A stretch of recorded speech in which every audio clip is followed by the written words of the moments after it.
Channel के माध्यम से जीवन शैली किस प्रकार की होनी चाहिए हम प्रस्तुत करने की चेष्टा कर रहे हैं। आजकल यह अनुभव में आ रहा है कि आजकल जीवन शैली अधिकतर व्यक्तियों की स्वस्थ जीवन जीने में बाधा उत्पन्न कर रही है।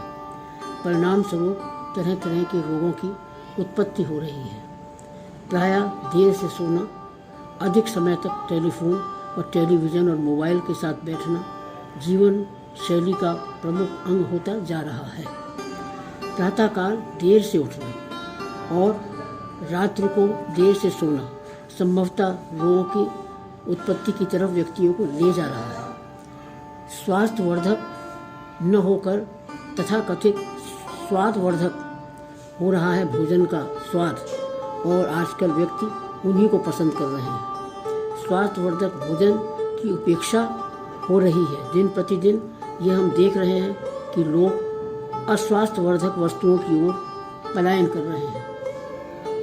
हमारी युवा पीढ़ी तो अधिकतर ऐसे स्वाद के भोजन की तरफ पलायन कर रही है, और सब यह उत्तेजक संगीत, बंद डिब्बों का खाना, मसालेदार भोजन और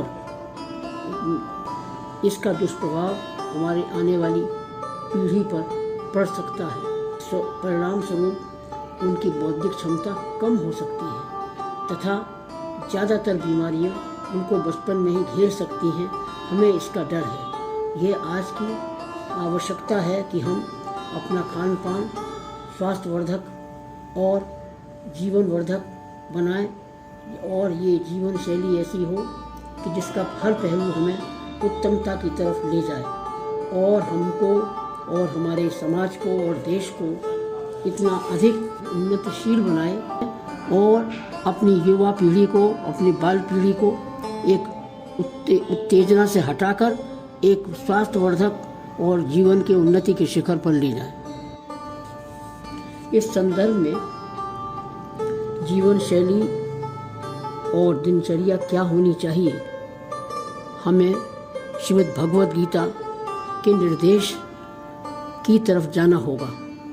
श्रीमद् भगवद गीता का यह निर्देश है कि हमको एक उन्नति जीवन शैली के साथ अपने जीवन को जीना चाहिए। एक श्लोक भगवद गीता का यह कहता है, जैसे कि युक्ताहार विहारस्य युक्ता चेष्टस्य कर्मसु युक्तस्य स्वप्नाबोधस्य योगो भवति दुःखः। अर्थात युक्ताहार जीवन शैली जीनी चाहिए। हमारी जीवन शैली कैसी हो और हमारा आहार कैसा हो, यह गीता में अधिक विस्तार के साथ समझाया गया है।